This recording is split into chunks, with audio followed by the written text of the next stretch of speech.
Say, man, I want to welcome you to another episode of the War Zone and tell you thank you for taking the time out to tune in. I got my man Donovan Sadiq in the building. Demetra K is on her way. She having connection problems, so she coming in a different way today, y'all. And I'm gonna let Donovan start this thing off, man. I'm just getting off the plane, and I'm back in Minneapolis from Tulsa, and it was a good weekend, man. A lot of solidarity. Donovan, what's going on, my friend? All right. Hey, you guys. Welcome to the Monday edition of the War Zone. And as you know, the 5-star does not sleep. When you're out in those streets and you're trying to make a difference in the communities and you're doing the work, there's no time for sleep. And so I want to thank the 5-star for traveling. And, was in Tulsa. Now he's back in Minneapolis. He's still got issues that we're going to talk about. At least I have questions that I found out today that's going on in Houston with the clergy down there. We're going to get into that a little bit later. I want to wish you guys all a happy Memorial Day. I know a lot of people are out there barbecuing and they're electric sliding and they're having a good old time, and you guys need to do that. Today is also the very first day of summer. So a lot of people think that, this day is really about the summer thing. It's actually Memorial Day where we're supposed to celebrate our war dead. And, for me, it's a special day. This was actually the last day that I spoke to my father before he passed on. And, it's just I hope you guys are having a very, very good day in regards to the Memorial Day weekend. It was a 3-day weekend. You guys had fun. Hope nobody got locked up. Got a lot of stuff to get into. If you guys saw my or heard my podcast today, if you haven't heard it, go check it out. I'm talking about how the rats are leaving the ship, and we're talking about Black girl magic has turned into Black girl tragic because these Black women are jumping ship left and right that leading these organizations. One of the questions that I have in regards to a lot of these Black women in their organizations, why are they leaving? Why is the Democratic Party using these Black women up and then throwing them away? But before we get into that, 5-star, could you give us a quick back read on what happened at Tulsa, and how it was this weekend and everything like that, just for people who probably didn't check out the show Friday or Saturday? Tulsa was good. The 100th anniversary of the massacre on Black Wall Street. Dr. Malik Zulu Shabazz, along with some other prominent brothers, Akanan from Anubis, Huey P. Newton Gun Club out of Dallas, Geronimo Pratt Gun Club, and a host of others, man, decided that they would do a Second Amendment march. And a lot of these guys don't even get along with each other. But for one weekend, they like, man, let's just squash the beef and let's come together, man. And I'm gonna tell you something. When you could see, I had one brother say, he glad he had his glasses on because he had tears in his eyes, because he could see that the people really appreciated, us showing up down there, because they still dealing with the racism. They still dealing with it down there in Tulsa, Oklahoma. So, for one weekend, they could poke their chests out. And they needed to poke their chests out, man. Stacey Abrams and John Legend was supposed to speak. It didn't happen. And maybe it's because they were going to talk about reparations. Stacey can talk about everything else, but she can't seem to talk about reparations. So, for whatever the reason, it didn't happen. But all in all, it was a good weekend. Got to meet a lot of people and didn't have a clue that we got a lot of guys in gun clubs and Panther organizations that watch our show religiously every night. And they recognized me and they asked about y'all too. So it was a good weekend, man. And they like the fact that we keep it 100. So, if it ain't what you wanna hear, you might want to tune in to Tom and Jerry, because around here at 7:00 every night, you're gonna get the business. And that's kind of good to hear, because it's always the case of when Black people get together, some shit pops off, because people don't know how to act. But it's really good to know that we can come together in an emotional situation and reflect and be together as a community. at least put the guns down or the beef down for at least the weekend, and let's just enjoy each other's company and what the event is actually about. So that's a super super good thing. Demetra on her show, I think, covered it as well, and you guest spotted on the show. I was watching it today, and we covered the Tulsa thing. For a lot of you guys that don't realize, Tulsa 100th anniversary. A few of the survivors are still there, and I guess the government wanted to give them like $100,000 or something like that. These people they're over 100 years old, and once again we get the symbolism with that. But speaking of getting screwed over and continually being screwed over, I was reading an article today in Houston. Now, I'm in California, and we had the biggest FBI bribe in history happen toward a elected official. It happened in my city here in California. But today, I was reading an article in regards to more corruption and BS going on in Houston in regards to the Black Pastors Association, I believe it is, 5-star. And my question is, with this association that I guess was formulated in 1997, their ledger says they have $500 in the bank, even though they raised over $190,000 between, I guess, let's say 2009 and now, or wherever it was. Where's the money? What's going on here? I'm gonna be honest with you, man. I don't know where the money at. I'm in college and I've been ducking the math classes for the last 2 years. Mm-hmm. And but I know basic mathematics. Mm-hmm. You got 197,000 in the bank.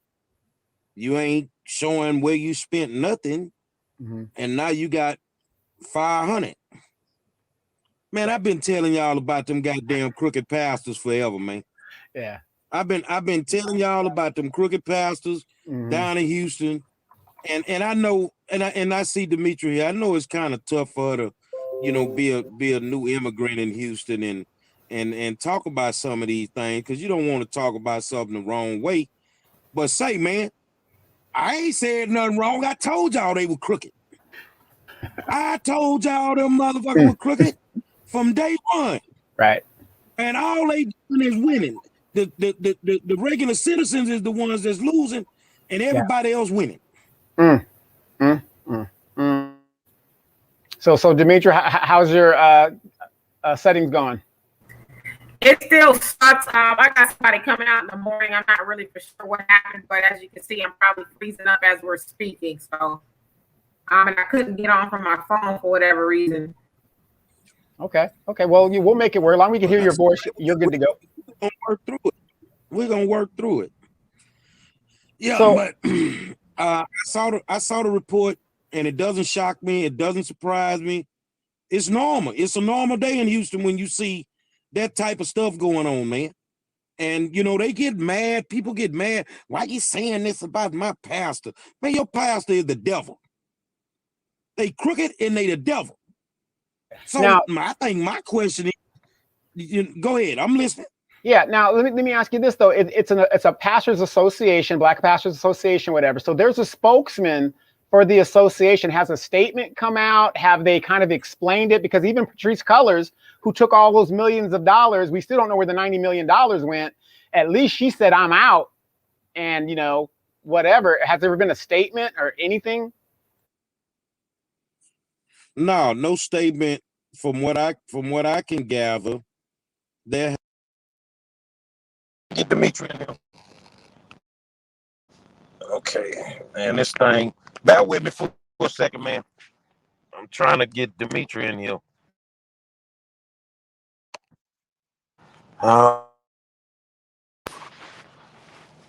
Okay, hold on. Here we go. Can you hear me? I'm trying to get her in here.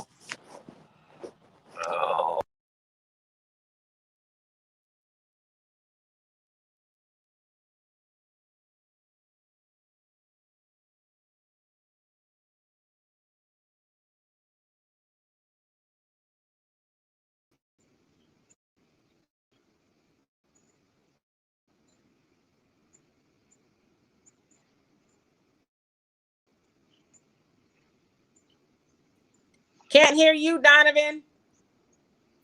Sorry about that. Yeah. So the issue is, the thing was raised.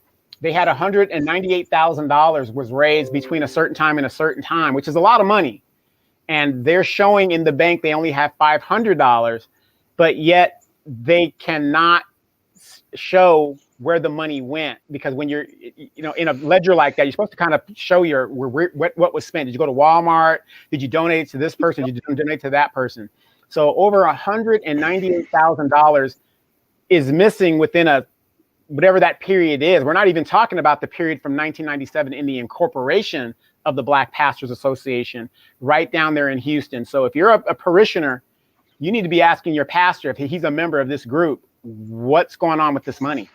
Well, I think that you got to understand that's a political pact. That Pastors Association is a political pact. So the money is coming in from politicians. You feel what I'm saying? The money's good. Like if I want to run for office and, I'm gonna donate to their PAC and possibly get an endorsement. So I know my endorsement from them this time finna go down the toilet, but I don't give a damn. I don't need no endorsement from no crooked people. You feel what I'm saying? But it's a political pact, and it really has nothing to do with the parishioners. I think it has more to do with who are these pastors and where's this money. You see what I'm saying? So no, it ain't got nothing to do with the church. They a political pact. So Demetria, did you hear about that as well? I'm sorry, I missed most of what was said, so forgive me for that. Well, with that story that Aubrey broke in regards to the Black Pastors Association and the money that's missing, did you read that article? No, I didn't read it, but I mean, I'm shocked. I'm shocked that there's money from the church. Really? Is it missing, or is it on their feet? Or are they driving the money? I mean, I'm just... You saying it right? I should have never asked her the question, because she'd be making it too real. Because what's really crazy about this is we think this is normal. We think in the city of Houston, it is normal, and there's nobody that can hold them accountable because they done all gave them money. Now, when I say they done all gave them money, who you talking about? County commissioners, the mayor, the DA, everybody run through there. So it ain't like none of them people gonna say nothing. They don't never say nothing. But let Gary Monroe run a stop sign. I'm gonna get 40 years in the penitentiary if I run a stop sign. But these people get caught every day violating the law, stealing money from the community, and don't nobody do nothing. Now, let me ask you this as well, Demetria. What do you think now, if this is a slush fund, because that's what it seems like it is, not only can it be used to endorse candidates, it could also be used to stop candidates like Jerry from being on the school board. Is that correct? I mean, absolutely. I mean, they can do whatever they want with the money, but I think people, the church is very knee deep into politics. The church is as the kingmaker in a lot of, especially in our community. And we see that all the time when politicians decide to go to the Black church to get Black votes. Now, I've been in church before, a few churches rather, where I've seen and heard the pastor say, well, we're going to have, such and such come up. They're running for, Congress, and it's not an endorsement, but we're going to let them come up here and, and no, they got to earn the vote now, but we're going to let them come up here and, and tell us, why they're running and why we should vote for them. But it's like, come on now, why are you bringing them up into the pulpit if it's not an endorsement, right? And of course, we know that they're also benefiting from these candidates. And so, yeah, they're king and queen makers in the church when it comes to our politicians. Well, you know what's unique about this organization? When I ran last time, the people wanted to see me versus the incumbent, which was Wanda Adams. And all of a sudden, we ended up with a third person in the race. Now, the third person was endorsed by this same organization. Well, I get it because it was 3 African Americans in the race. So what we gonna do, put the third person in the race, and we gonna take votes away from Monroe so that we can make sure he don't beat Wanda Adams. And that's exactly what happened. This same organization. So when you just said they can use it to keep people out of office, that's exactly what they did to me last time. And here's the thing. You wish you hadn't done it, huh? Your school system all jacked up now, huh? Yeah. That's how they get on down there, man. They crooked. And I'm gonna be honest with y'all, y'all that read the Bible, if you're looking for Sodom and Gomorrah, just come into Harris County and find the city limit sign that say Houston, Texas, the number of people that live there, and just change the name to Sodom and Gomorrah, because Houston is corrupt as it comes. Mr. Mayor ain't gonna say nothing. The shit, you was all up in their churches, homie. The DA ain't gonna say nothing. She was all up in their churches. But these the people that represent us. Man, excuse me. Nickel, please. Well, so let me ask you this, Dimitri, I know you're new to Houston. You've been driving around, and so you're coming with an original perspective of Houston. Now, with all the money that was in that kitty for those pastors, let's say $190,000. Let's just say $190,000. There's at least $190,000 in there. They're raising this money and they're getting this money, and yet parts of Houston look like Afghanistan. I mean, what is your take on that?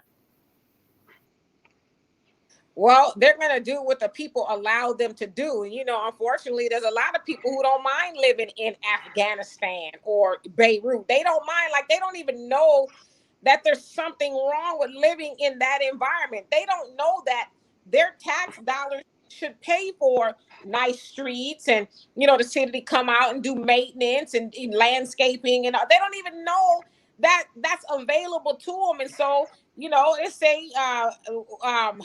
people, when you don't have knowledge, then you perish, right? And I know I jacked that up, but people don't know what they don't know. And so to them, that becomes normal, right? And so as long as the people don't know, they'll never hold their pastors or anybody accountable, saying, hey, everybody in the neighborhood goes to the church, but there's nothing to show for it. Like, we give tithes and offerings, and like, what are you doing outside of the church to better the lives of the people who go to the church?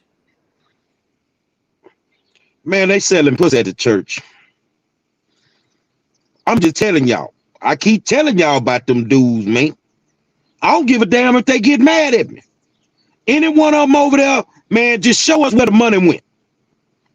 That's all I want to see. If not, I'll be back on the 10th. I'm being somebody to church on the 13th. And don't be mad if I fuck up the church's money that morning. Man, where the money at, man? Where the money at, man?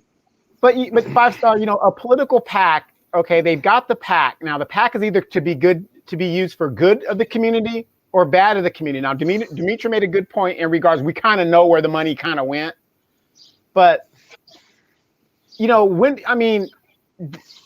did they give out backpacks or something? Did they get the Gucci backpack? I mean, there's something they could have put on the ledger rather than leaving it completely blank. And I'm going to ask the viewers out there that live in Houston. This is a question you guys need to be asking in regards to anybody in office when it comes to tax dollars and political PACs. Because, again, are these pastors being paid off in a slush fund, I'm not going to say for sure, probably, but observably sure that they're probably be doing? Because why is it that you got all these churches in the hood on almost every corner and the neighborhood looks like crap, but now we just found out there was a slush fund to back certain candidate, and then these candidates, some of them probably get elected, and yet the community still looks like crap. Not just the pastors with the slush fund. Let's talk about the school systems with their slush funds. We could go into the procurement department side of it, and I'll shock y'all. Let's talk about city government. they got a slush fund. You see what I'm saying? I proved that when they came out, when Letitia Plummer came out wanting to do the amendments right after George was killed, you know, and they had a slush fund for like $13 million that they were just gonna pull from, and don't nobody know where the money was going or nothing. So you talking about city government, county government, the school system, the pastors? Shit, man, we behind the 8 ball, bro. You know, the sad thing is, how long are we going to let this stuff, fly? I mean, again, you have internet that doesn't work or whatever, that isn't in certain areas. Kids ain't got laptops. We ain't got tools. But these pastors have money to have a slush fund to do what? What are they doing with this? Internet ain't working in the black community. Kids ain't got laptops in the black community. You don't see this shit going on in the white community. You don't see this shit going on in the Republican community.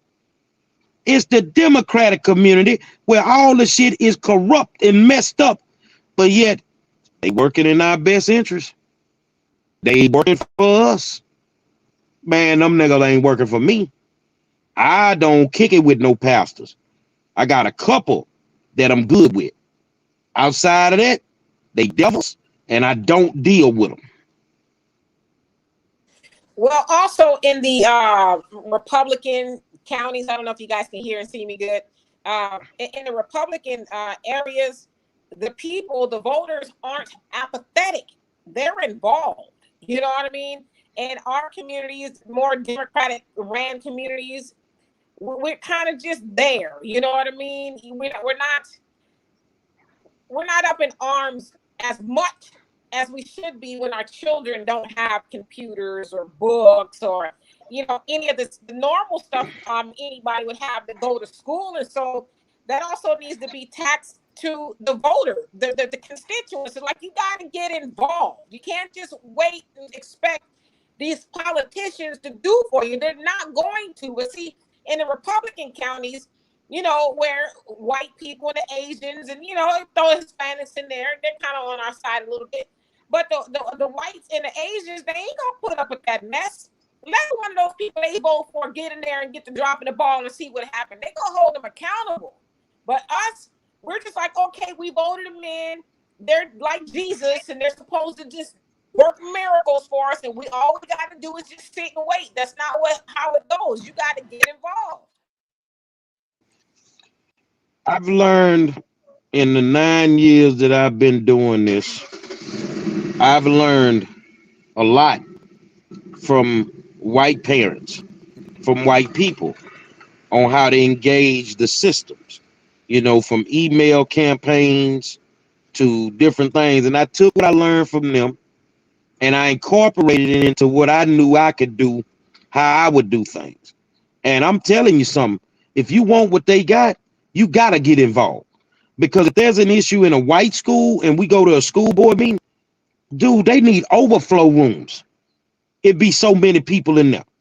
But let it be a black issue. Man, you could count us in one corner.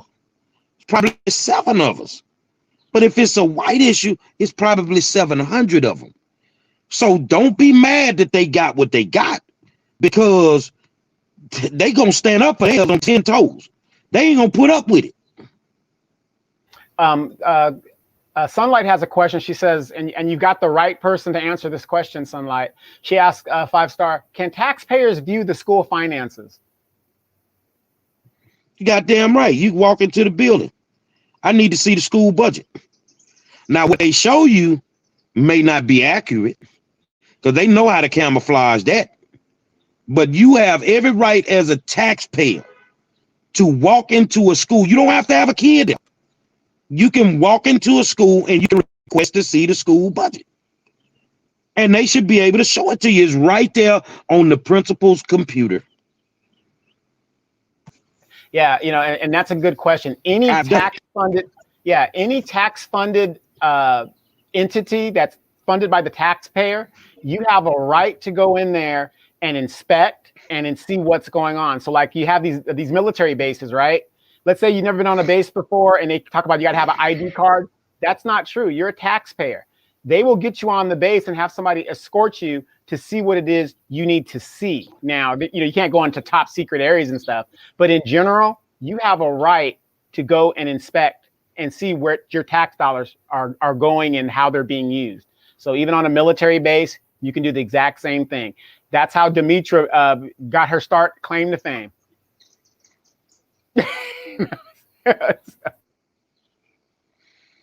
I think let's switch gears for a second. Bonnet. Now we went down to Tulsa. Huh? I said bonnet. She I don't know broke if y'all heard about. Can y'all hear me? Yeah. Monique, and she took the sisters to task over bonnets.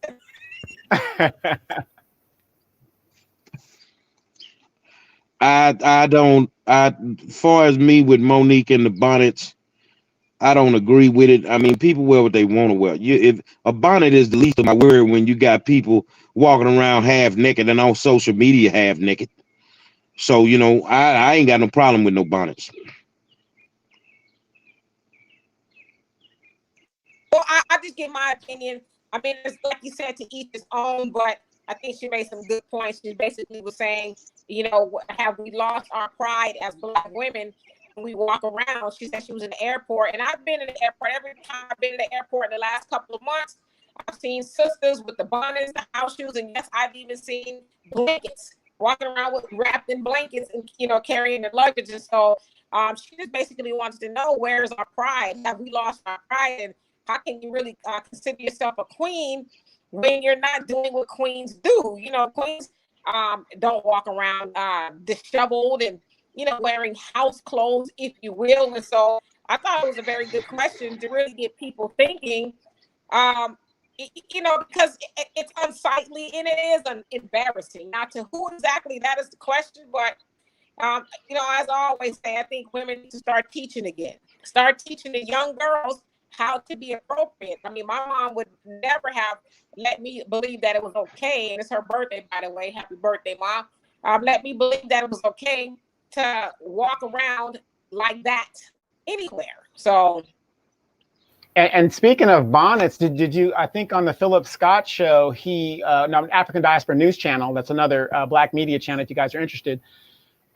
He was talking about once again, a sister going into a beauty shop, a Black-owned beauty shop, did some work, got her hair done, at the last minute, whatever, pulled the gun because she didn't want to pay the $45 as they locked her in there until she could pay. Then she pulled the gun and they kind of let her out of the situation. And it's like, is that what we've come to as a people, to where we are willing to risk going to jail just so our hair could be done? Demetra, did you see that video?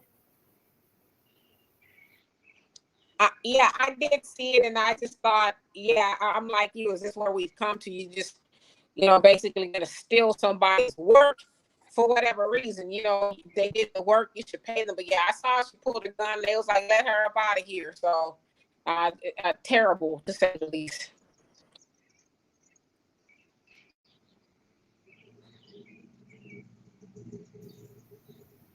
So Sunlight says, it's that younger generation, male and female, leave the house looking like anything. Tired of females with the bonnets and males in pajama pants. Yes, I was at Walmart today and I saw there was a lot of people in there, right? Mexican, white, whatever. But the only people in today that I saw that was in pajamas was young Black kids and their moms walking around in the Walmart. And I'm just like, really? You're in public, and this is how we present ourselves. But who are we to ever, especially me as a Black man, to ever address a Black woman? Well, I'm gonna say this here, man, that it's an acquired taste. And what I mean by that, you've been letting them walk around the house for the last 9-10 years all day long with that shit on. I mean, when you wake up in the morning, go put some clothes on. You shouldn't even have to tell your child that. But if you allow this to go on for 5, 6, 7 years, then that becomes the normal to them. It becomes, I wish a motherfucker would We couldn't do nothing like that when we was young. You know, and us old schoolers, we gotta kind of take a back seat to it, man. Unless you really just want to get in a fist fight with these people about these bonnets. You know, I mean, it's just something they've been allowing them to do it, and now it's what it is. But I get people talking about the youngsters. Now, some of you hot flash summer girls, y'all walking around there with bonnets on too.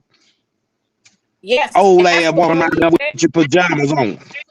Mm-hmm. Yeah, and that's what she says. She says, you know, as the older women, you know, go up to some of these younger women and tap them on the shoulder and say, hey, you know, you better than that. I personally think that's risky because a lot of these young girls mess around and swing on you or something behind trying to tell her what to do. But you're right. A lot of older women are doing that. I mean, I was at the store the other day and I saw a few sisters with not just a regular old bonnet, but like, bam, big giant bonnets and house shoes. And I'm like, I don't know. I guess, you know. So yeah, well, that's where we. What's going on? Where? Tulsa. Oh, we discussed Tulsa. I mean, it's what it is. I mean, it's the last day. They had something going on today. I don't know exactly because I had to fly out.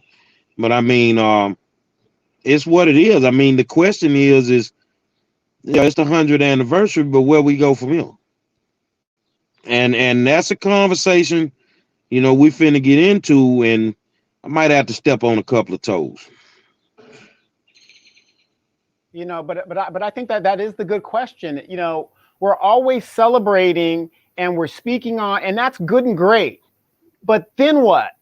And that's my question to a lot of you people out there. All this symbolism is great. You got the first black, well, she's black this week. Wait, no, she's been black for a month now. So you got the first black female vice president. Great. Now what? You got the first black person to do this. Great. Now what? Do you see what I'm saying? It's like we get all excited about being the first. Then what? Do we wait another 6 years? Do we wait another 60 years? What do we do? What is the plan moving forward? And it seems like we're just stuck in a rut where we're chasing our tails. You know, like you see the dog do. And so it's like, what's the next step? Do you guys realize, like I said Friday, we are going to be 9 years away from political irrelevancy. When we get to that point where we're irrelevant, they don't have to do anything. We're out here on our own at that point. I mean, they won't even care what we have to say. You know, people tell me, man, you everywhere 5-star. I'm everywhere. I go put the work in, man. I'm in different communities, damn near every other day. I'm somewhere working with the people I'm working for. And I'll give you an example. Let's talk about murders in the black community. Let's talk about the murders of black people at the hands of black people. So how do you address it? I had this conversation today with somebody, and I meant what I said. So if you watching, ain't nothing gonna change about how I say it right now. You could walk around as a black nationalist, as a Panther, as whatever you want. But when you Negroes gonna get off your behinds and go into these communities and check these youngsters, man? When you gonna do it? Oh, well, 5-star. Well, 5-star did. I did it, what, a week and a half ago? Because I'm sick of it. Stop walking around here like you a showcase item, like you down with it, but then you scared to go into the hood and protect the hood like your 9s and your 12s teach you. For those that don't know what that means, 9 general orders, you know, that you gotta master. What's stopping y'all from going up in the hood and addressing these youngsters, man? You know what's stopping y'all? You really scared. You walk around with that gun thinking somebody gonna bow down to you. But it take a real dude to go up into the hood and have a conversation. Now, I want you to understand something. Since I went to my hood that I got a lot of love for, them people. Been a week and a half. Normally, something popping every day over there. Ain't shit popped in a week and a half. Because I had a conversation with somebody that I needed to have a conversation with. You can't be no true black nationalist and be afraid to go and address people. See what needs to happen, because if y'all haven't been watching my page, I put a flyer up. The first Saturday in August, I'm going to Lafayette, Louisiana, because they've been having a lot of murders.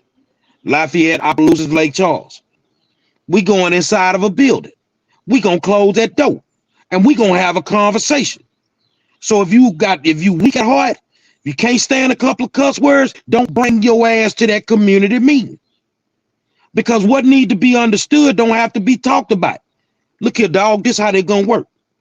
Either y'all stop this shit, or we finna come down here and handle y'all. And then once we handle you, we gonna turn your ass over to them people. But you gonna get your ass mopped. Because we sick of it. These kids don't have, we talking about 19-year-old kids getting shot for no reason. And yet we walking around as Panthers and whoever else, and we scared to go in the hood and address it. But let somebody white do something to us. We want to tear them from the frame. Now, it's time for y'all to either, put your gun down. Can y'all do all this physical training? Man, can y'all even fight? You're asking the youngsters if they can fight. Man, y'all, come on, man. It's time to go and protect the kids and the women. And these motherfuckers need to stop faking like they body when they really ain't. Well, I'm going to say this, and I know, some people are probably going to get mad, but what's new, right? So we are not, for one, we're not our ancestors, because a lot of times we say that in reverse.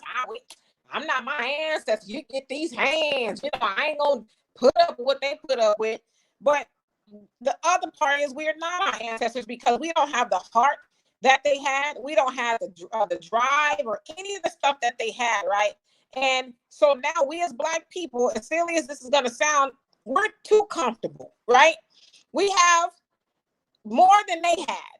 And so part of me, not that I like him, I didn't vote for him, but part of me wishes that Donald Trump was still president, because I think a second term really would have woke Black people up. See, now we benefit from, the Democrats, the same old carrot dangling, whether we're getting some social services like food stamps and, cash aid and, just the stuff to keep us barely afloat, if you will. And so our ancestors didn't have those things. They were right fresh out of slavery with nothing but the raggedy clothes on their backs. And so they had nothing but hunger to survive. It was like we do or we don't. There was no, welfare office or any of that stuff to help them. So they had to survive. But we're at a point as Black people where we're just comfortable. And we're comfortable with having nothing because we've somehow learned to survive with nothing. And so we just kind of let everything fly. And the politicians, especially all of the ones that are in Tulsa right now, they know all they got to do. And I saw Sheila Jackson Lee. She got on her knees and, she said, this is the sacred ground where the massacre took place. And they know that's all they got to do is drape themselves in kente cloth. And we're going to be like, ooh, child, did you see them? They had some kente cloth on. And they know that that's what does it for us, right? They know that we can say, well, let's give them a study. It's going to be a study, but, they'll get high off of that. They know they don't have to ever even go any further than that because we love symbolism and we don't have the desire like our ancestors had the desire. I mean, it's like we really only talk about Black Wall Street, but we don't talk about all the other Black towns that were built by our people. Like there was 50 plus, probably even more than that all over the United States, all gone, by the way, due to jealousy of white people. But still, they had the gumption to build something from nothing. And we won't even build something from the little bit that we have, that we have more than they had. So That's what the problem is. We're just not hungry enough. Oh, I have to agree with that. Robin Cooper says, we're at the point that we have to realize that we're not going to save all of our people. Some will be left behind. Time is winding down. And Marcus Garvey said that years ago. He said, some of y'all are no good here, and you're definitely not going to be no good over there. So, Demetri, what do you think about that? No, I mean, absolutely. We have to leave some people behind. And I think we also need to realize that some people who want to be left behind, they like the state of nothingness that we're as Black people are experiencing. They like it, and a lot of times people are used to it. And you ever hear the older people used to say, that money is gonna burn a hole in your pocket, right? So that really meant that people who are normally broke, they're used to being broke, and they can only function when they're broke, because that means they have to function in survival mode. Like, I gotta scrimp and scrape and try to get this. But if they have, a little bit of money, then it's like, oh my gosh, I'm not used to it. So let me just go ahead and spend it so I can get back there. And so I guess what I'm trying to say is some people are just used to struggling. They're used to what we're going through, and they don't have a problem staying here. So we have to leave some people behind. As you said, Marcus Garvey told us that over 100 years ago, probably to this point. Some people just got to leave behind. Otherwise, we're going to waste time not getting to the people who are open to change and say, okay, I didn't know that. Now that I got new information, what do I do next? See, right now, we're too busy pulling people, and it should be a push. It shouldn't be a pull. It should be able to nudge people in the direction. But right now, we're spending too much time pulling people. Right. Well, let me say this. Yesterday, I went down to Temecula to the wine country after I put those flags in the National Cemetery. A lot of flags, by the way. But I went and did that, right? Demetra, the wineries down in Temecula, as you know, packed full of people. And I'm talking about, bougie type people. You don't go to the winery if you're drinking a beer. You're not welcome there. But that's what's going on as everything is opening up. Now, right now, you're in Houston. What is kind of going on in Houston to where, for the people that are just the average person? Because when I was at the winery, of course, you saw the affluency of the people that, are in that winery and stuff like that. And people were dressed to the nines, and people just want to get out of the house, right? And I understand that. But this is what the white folks were doing. The Black folks, you don't see too many Black folks in California anymore, at least Southern California, you don't see too many of those. But like in Houston right now, what are they doing to get ready for the homeless situation or get ready for the summer? Is there anything like different going on? I don't really leave the house much. So, I mean, I really don't. I go to the store and, do things I absolutely need to do.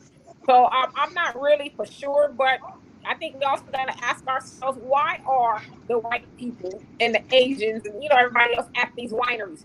Because of us. They're getting the money from, a lot of the money from us while we're sitting there talking about, shoot, I don't know if I can afford some Boom Form or some Thunderbird. They at the wineries, drinking the high quality wines and all of that. And so we could do it too if we just manage our money as a people the right way, but we don't. And unfortunately, as we see, a lot of these states are starting to, fully open and getting rid of this unemployment and all of that. These moratoriums, evictions are going to end. If not, they're already. And so it's like, we know that this proportionally affects Black people. What are we going to do? Well, I mean, what do we like? Do we have a plan B? Did we save some money? Do we have, a pool? Because, Asians and everybody else, they have a collective where they can say, somebody can go, oh, well, I'm down on my luck. They're like, oh, no worry. How much you need? 10,000? Okay, we got it. Go get yourself set up. We don't have that. So those are the questions we need to be asking ourselves. Like, what are we going to do while they're kneeling on sacred ground in Tulsa, Biden, he's supposed to be there tomorrow. I don't know what he's supposed to be doing there, but you ain't talking about writing no checks, so stay your ass at the White House. But, we'll fall for it. Him and Kamala, they'll go and give us a rebel-rousing speech of how the people endured so much. It's like, well, if you know that, why y'all ain't talking about writing reparations for Black people, descendants of slaves? We've heard enough of your bullshit. Well, I tell you this, man. Why Biden coming tomorrow? Ain't shit happening in history on tomorrow's date. He couldn't seem to get a ride to that motherfucker this weekend. He got a whole plane over there. But, people, man, our people, and I keep saying, I said it on other shows, our people fucked up, man. Our people just messed up. And Gary, let me answer Alan. I can't really see my comments unless I go back and forth, but you asked me what my deal was with Sheila Jackson Lee. I don't have a deal with her per se. I just saw her, she put on Twitter, she had a photo on Twitter of her kneeling on the ground, and it was her title that says kneeling on sacred ground. It's like, so freaking what, you kneeling on sacred ground? And what does that mean to Black people that you're kneeling on sacred ground? She is spearheading, supposed to be anyway, spearheading HR 40. She took it up from John Conyers, and she has not helped move the ball. All they do is talk. And so I get kind of frustrated with, and I'm not really taxing this to you, Alan, but I get frustrated when Negroes want to question other Black people for questioning Black leadership.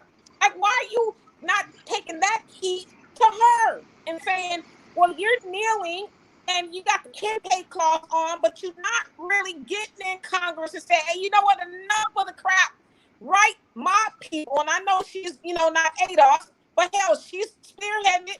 Why aren't you telling her to get in there and actually get dirty with getting reparations on the table? Like the only time they really bring it up is if we bring it up, then they say, okay, well, we're going to have a meeting. We're going to have people come speak on it. But stop getting more mad at me for asking her to do her job. That's her job. She is a public official, and she's supposed to be taking the task. And it's not just her. It's a lot of failed leadership, Black leadership, who are in there for 20, 30, 40 years, and they have not helped move the ball for Black people. So give her the smoke and not me.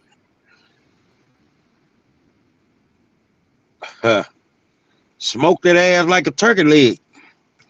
That's what they need to do. And what you just said was profound. Every time and it's not just us, but anybody decides they want to, pull a coattail, you got somebody behind the scene, man, why you, what, man, shut the fuck up. She need to do her job.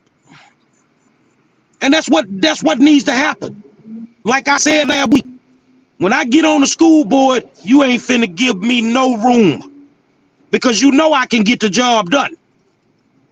So the first time that I'm not doing my job, you're going to have a problem with me. But you ain't got a problem with these people that can move the needle? Man, please. Ain't just her. What the fuck is Maxine Waters doing?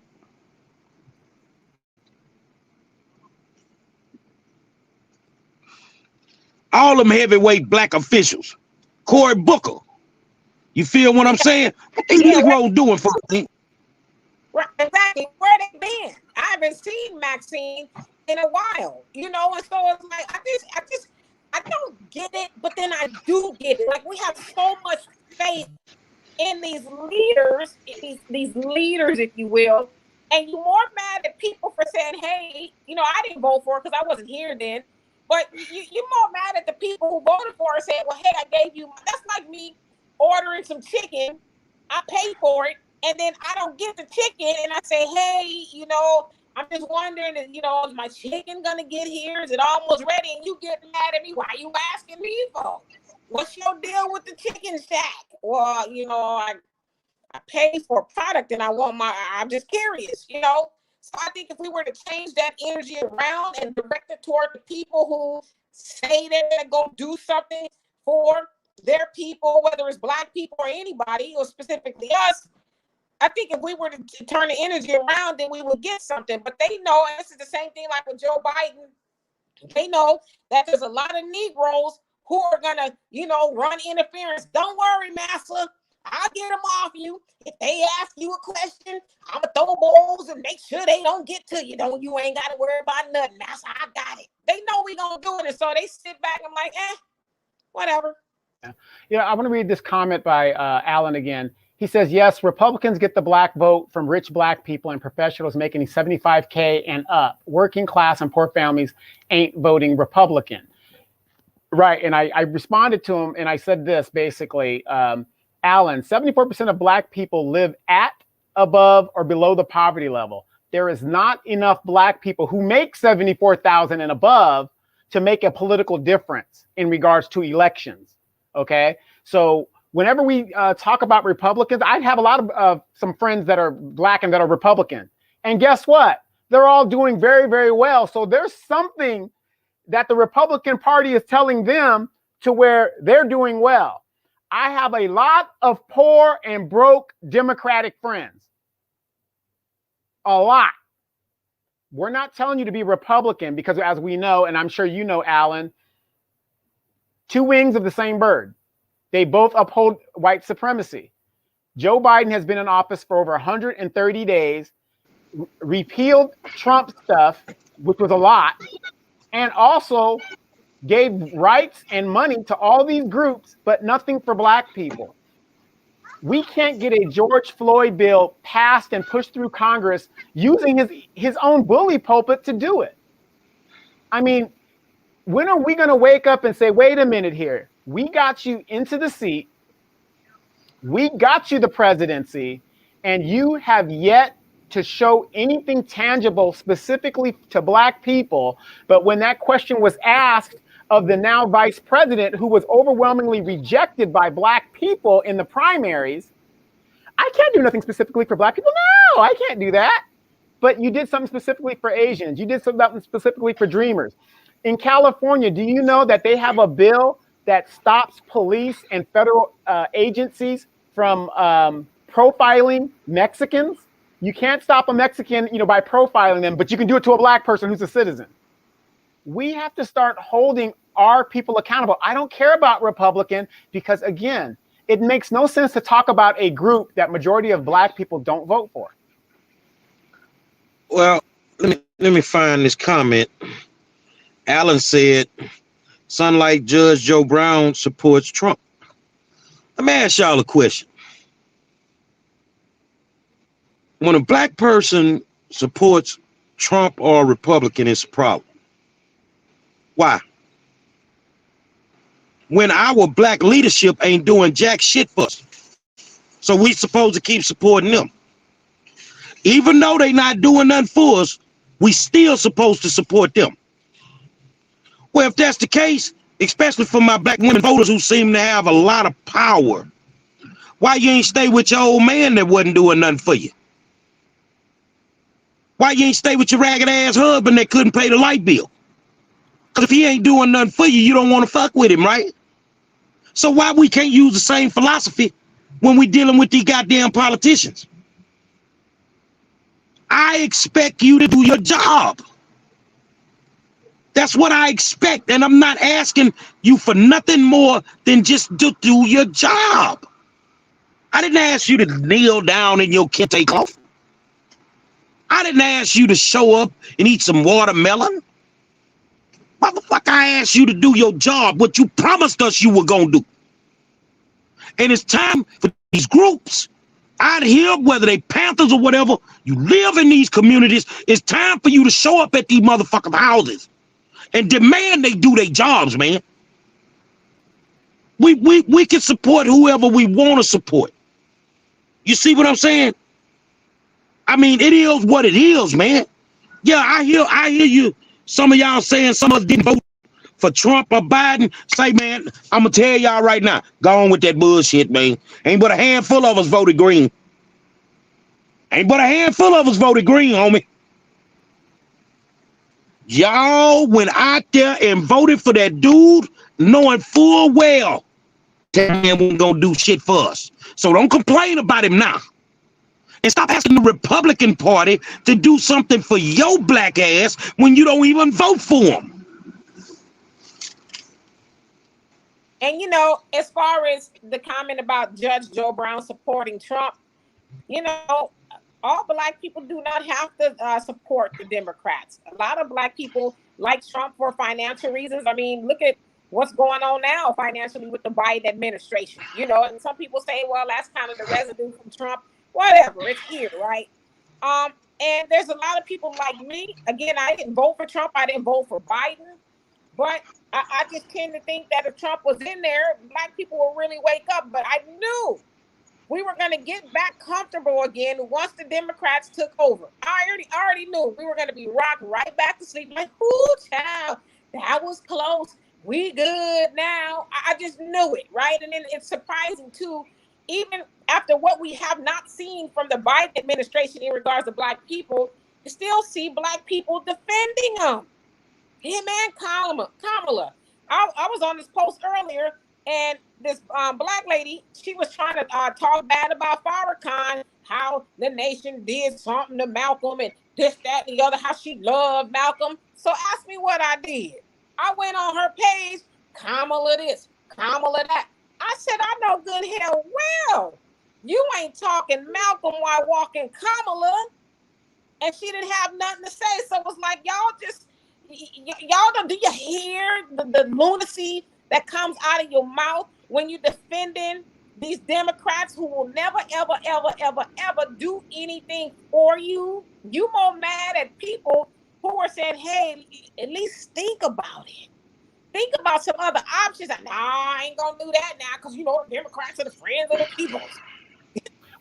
Wait. Well, remember this? Remember this. How many of you guys remember this? Joe Biden said this when he was elected, and the night that he got elected.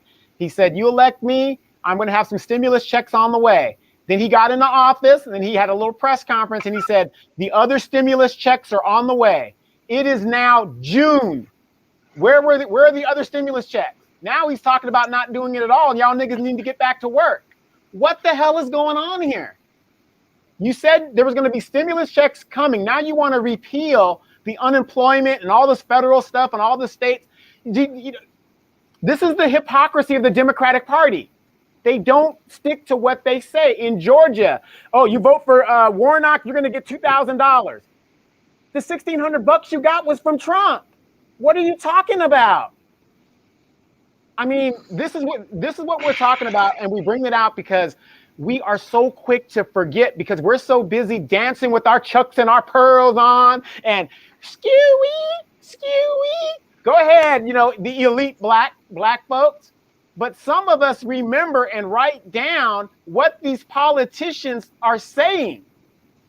How many of you guys remember Joe Biden said the more stimulus is on the way? He said that. The economy hasn't gotten better. The economy looks like shit right now. People could use that money. How come we're not asking for our money? It's our money.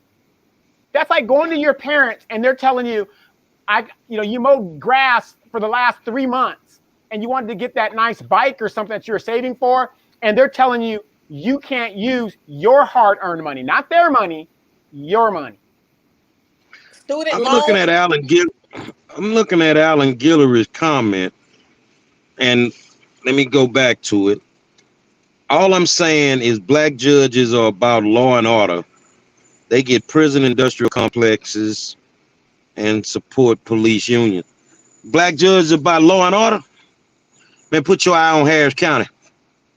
Every time you look up, one of them judges caught up, man. Black girl magic, black girl scandalous. What? Law and order? Man, they breaking the law more than the criminals. Now, I will say this here. Let's see how we handle this. You know, last night in the Texas legislation, the legislators were in Austin on the floor of the House. They were battling to try to keep those quote unquote Jim Crow 2.0 suppression voter laws from going through. All they had to do was walk out the room. They wouldn't have a quorum to vote on it. The bill dies. It took forever for them to decide to do that. And I want to applaud my Latino brothers that were in that room because they was ready to rock from the gate. They ready to walk out of there from the gate. But the Negroes, no, we shouldn't do this. Well, I tell you what, and y'all done heard me say it before. One of the best politicians I know, State Rep Ron Reynolds, he went to war. He started battling. They wouldn't even give him credit in the paper for it today, but we know Ron went to war last night and convinced his people to walk out the room. Let's see how y'all gonna handle this. But there was one black legislator that didn't walk out the room, that voted for the suppression laws. That's what y'all call him. His name is Harold Dutton. How y'all deal with him? What you gonna do about it? Today, like the whole county in the uproar because Dutton did that. And Dutton said he did it because it was in the best interest of his constituents. So Dutton, what you telling me is you believe that them people was cheating down in Harris County, right? Okay, I get it. He can vote any way he want. But you black people, what you gonna do about your black legislator rocking with the Republicans? What you gonna do about it? You want me to say it for you slow, Demetra? Do I need to mix it? Can I screw it? Can I screw and chop it this time? You ain't gonna do a goddamn thing.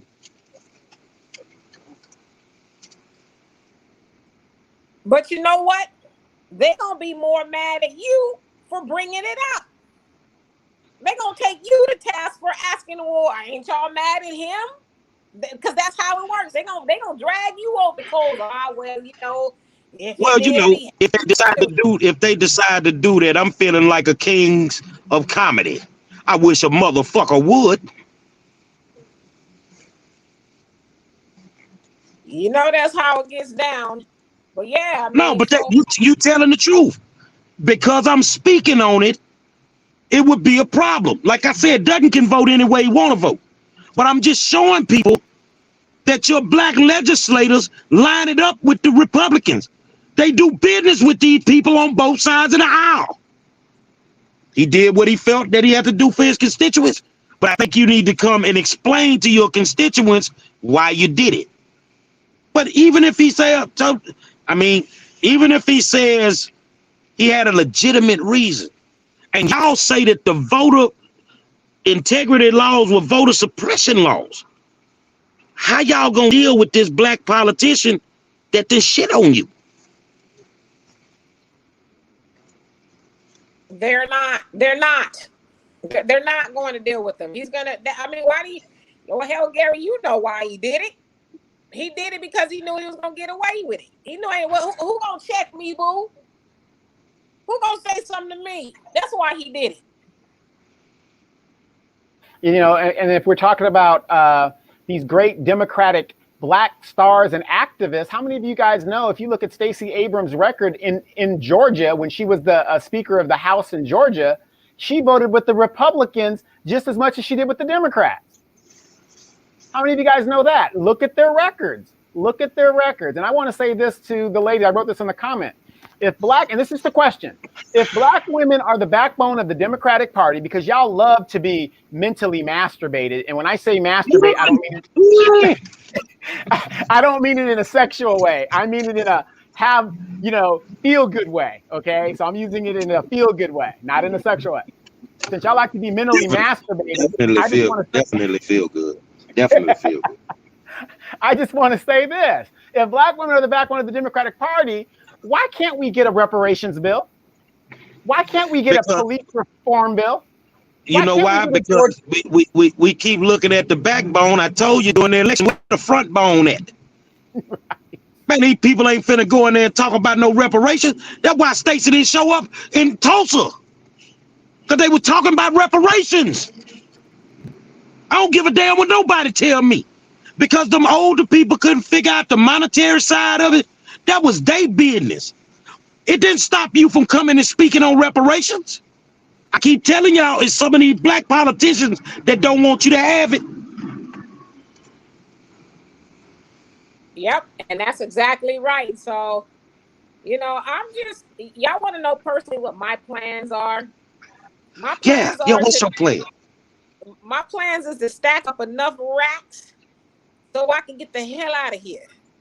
I hate to say it, but that's really where I'm at now. It's like, we in America, as Black people, we don't want it bad enough, and I'd rather just go to Africa and chill with my peoples, sell some grapes or oranges, I don't know, something, and live a good life.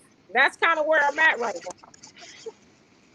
Well, I tell you what, man, I get like that some days where I just want to leave because it don't make no sense that we got to keep having these conversations with these quote unquote intelligent Negroes that show their level of intelligence when they allow these people to do that. I mean, everybody applaud me 5-star. You a fool, man. Look how you went up and bored me. Look how you went up in city council. Nigga, what stop you from doing it? But I ain't just going in there clowning. Oh, we get the work done. The one thing you're going to learn about politicians, they like vampires. They don't like light. If you can get them news camera lights shining on their ass, you get anything worked on. But we have, and I'm telling y'all, we have the wrong representation. Kudos to Ron Reynolds. He's a fighter. He's a fighter. Got love for him. Democrat got love for him.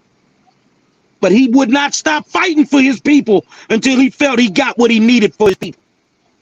Why the rest of y'all can't do that? You know why? I tell you why they can't do it, Demetri and Donovan. It's called a little white envelope. And little white envelope be having money in it. Go look at their campaign finance reports, and you will see, especially in Harris County, that the bulk of the Black politicians get white Republican money as donations. So they're playing you. They're playing you. And now we're dealing with redistricting. Oh, it's finna be some games played now. Because they ain't finna have no power.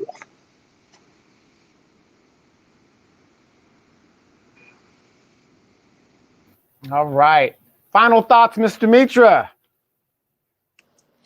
Well, yeah, I mean, ditto to all of that. Again, I'm looking at greener pastures. Maybe I feel different tomorrow, but maybe I won't. I probably won't. I mean, I'm just being honest with you. It's like, I hate to say this, but why go down with the ship? I mean, I'm just keeping it real. So anyway, y'all, hopefully my internet will be working tomorrow. I got somebody coming out to services. So I'll be back on my computer, I think. As for me, I just want to answer the Leonard Peel says back to Africa. Say they running us out of Africa in one of his last few shows. He says it's too dangerous over there for us and not to go. Well, we've been to Africa a couple, a time or two, and I'm telling you, we didn't have a problem. I guess it just depends on where you're at and what you're doing. So if you're out there doing the bullshit, they might be running you out of there. But, like you, I do get discouraged, but the thing is, like the 5-star, I have a passion for my people, and I can't save everybody, but I'm going to try to save as many people as I can so that, when I do get on the boat and I leave here, I can leave with a good conscience of mind that I did the best that I could and I did the best that I can. I've decided I'm fighting for children. They deserve to live in this world the way that they can live in this world to the highest degree. So that's why I choose to fight for kids. And for some of y'all, don't worry about trying to take the trip back to Africa. You too busy spending money at the turkey leg. You too busy spending money at the club on a Friday night. Jeezy got all y'all money last night in Houston. You see what I'm saying? So don't act like you need money to buy stock options. You ain't gonna do none of that. You gonna do what you do. But for those that are, welcome to the family. We got work to do, and it is what it is. For my Black nationalist brothers, got mad love for y'all. But it's time for y'all to go into the hood, man. It's time for y'all to go into the hood and lay the law down. And if you ain't ready to die, then why in the hell you even in this game, bro? Why the hell I just told the cat today, why is it that I gotta do what I gotta do in Minnesota, in Minneapolis, when all of y'all are here and you're not taking the same route? I say, now once I do it, I'm gonna strip you of the little power that you got. Cause they ain't gonna want to talk to you no more. They only gonna want to talk to me. So yeah, while they sitting on their ass and kids instead of getting shot, I done start sending emails to city council. 5-star coming. So you better get a seatbelt. Cause I ain't playing the game that these people playing. And if you want to rebuild Black Wall Street, stop fucking around and rebuild it. In every single community, stop fucking around and rebuild it. And be done with it. Say, man, I appreciate all y'all that donated to my campaign. June 12th, I'm taking over the city. We're shooting a video. Donovan, you need to get a plane ticket because I mentioned the war zone in the song, man. And 2 of us is here and you ain't. So you need to bring your little ass down here and we're going to do some things. But I'm telling y'all, man, we're going to shoot this video. We're going to have some fun. And I'm telling you, and y'all on the school board, y'all be watching. The first night I take my seat, I might wear my Black Wall Street shirt with my hat turned backwards, because I didn't come here to be your friend. I came here to get the work done. And when it come to them kids, I'm gonna leave it on the floor. Say, man, on behalf of my good friend Donovan Sadiq, the Queen Demetra K, I'm the 5-star general. Tomorrow night, man, tune in. Ain't no telling what we're gonna talk about. And please, can y'all give us a 24-hour reprieve, especially in the city of Houston and Harris County, and don't get caught doing nothing illegal tonight? Please, can you give us that much? Until tomorrow night, man, we'll holler at you. And for all my vets that left it on the floor, man, I don't believe in wars. I'm not really down with the military, but thank y'all for the fights that y'all have been in, especially the ones that ain't here. Thank you for what you've done, bro. I appreciate it. White, black, Asian, Latino. Thank y'all for what y'all did, man. Because some days we definitely need them. We need them more than you could ever imagine. But you street soldiers, y'all some suckers, man. You scared to go in the hood? I'm going in them all over the country. And it is what it is. Until tomorrow night, man, we'll holler at y'all.